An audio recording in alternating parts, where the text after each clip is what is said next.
Hello and welcome to FinBusiness. One more very interesting conversation with you, bringing an industry leader to talk to you on a very interesting topic known as Data 2020. So I am today with Mr. Vishwanath Ramaswamy, who is heading the systems business for IBM in India and South Asia, and he is going to share with us very interesting perspective of how the entire journey of data is going to be in the future. So Vish, you have been heading the systems business for IBM for quite some time. Right. What kind of transformation have you seen in this entire last 3 to 5 years, which has been a kind of a golden era for innovations in the financial ecosystem? How are the banks changing the way they look at their platforms, their infrastructure, their compliance? The entire financial services sector is now into the era of getting more and more agile, more and more nimble in terms of quickly coming out with new age technologies and how they can adopt technologies to bring out their efficiencies to their clients as well. A case and example could be as simple as an internet banking or a mobile banking, which started about 7 or 8 years back, which kind of ruled the roost and came into banking at your fingertips, to mobile banking, which is again on your smartphone, and now to the extent that the banks are looking at consumer characteristics and starting to offer one-to-one offerings which will possibly matter to you based on your spending patterns, based on the loans, based on all the products you've taken from different financial services. So today it is just not restricted just to the core application and core product or the core banking or the core insurance, but it's surrounded today by adopting a lot of innovation and bringing newer technologies in front of the clients, right? A simple start could be internet or mobile banking. It spans right through to a data warehouse, data lake, where they have the repository of the consumer data, and then further it goes into terms of saying that how can I infuse an augmented intelligence or artificial intelligence to kind of recommend products and offerings to clients. So the financial service sector has evolved in a transformationally revolutionary way in that front.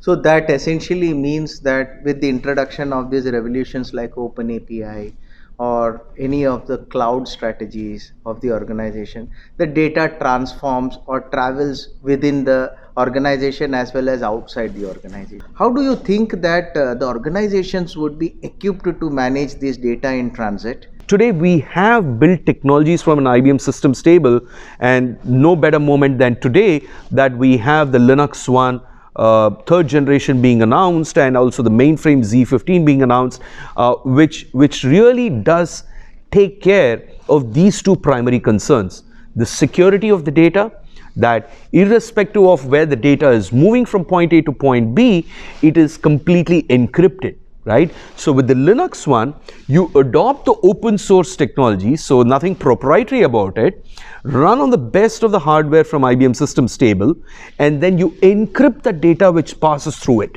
So most of the thefts or the hacks is more internal than possibly external, right, in today's world, right? And that is the pervasive encryption technology which is coming along with the mainframe or the Linux One third generation. We have come up with a revolutionary technology in the third generation which we are announcing today in terms of the data privacy controllers, passport controllers. So what this does is, irrespective of the data moving, whether it's at rest or in flight, moving from one cloud vendor to another or to an on-prem, this data privacy passport ensures that this encrypted data resides only within this domain. The scalability requirement is huge, and it depends upon from organization to organization. Under those circumstances, if the organization is not using a cloud, but it is using a in-house infrastructure, how can this scalability be provided? Scalability is sky's the limit, right? Today we have millions and billions of transactions running on mainframe globally across various banks and few of them in India as well. But that's kind of taken care on the compute side, right? So you could start small and say that today, to your point, that I have probably few lakhs of transactions, and I would possibly be growing in a rapid pace, and probably year down the line, probably millions of transactions. So you could have the same monolithic machine, but you could scale step by step as and when you grow. So it's an inbuilt scalable system from a compute. When you look at the storage part of the story, right? Storage is something which is really much more different than the compute side of the story, right? With the rapid changes, be it in the spindle size or be it in the technologies, we thought that SAS was there about 3 or 4 years back, and we thought that was a happening thing. Then came the advent where SSD solid state drives came in, and now you have the flash core, which is the NVMe based flash, where the disks are going to be RIP, rest in peace, and the next thing is obsolete. Probably a year down the line, you and me will not be talking about disks anymore. You have a bullock cart, and IBM has built a jet engine which can be fit into the bullock cart, and it can fly like a rocket. Absolutely. Fantastic.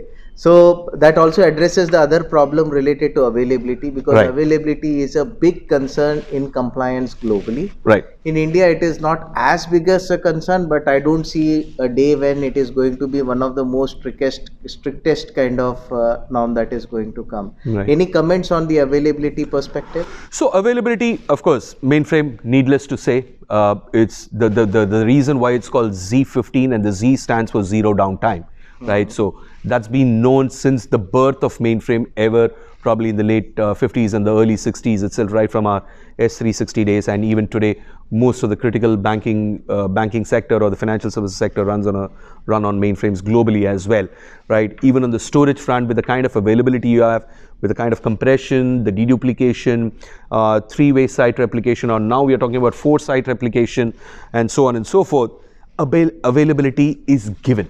Great. Thank you very much, Vishy, for a wonderful conversation. We definitely see this kind of interesting product lines going to take a lot more standpoint when it comes to the infrastructure of the future for the banks, and to future proof them against the future compliances and the scalability requirements in the future. Sure. Wish you all the best in your launch, and we hope to see more and more interesting products from you in the future. Absolutely. It was a pleasure talking to you, Babu. Thank you very much. Thank you.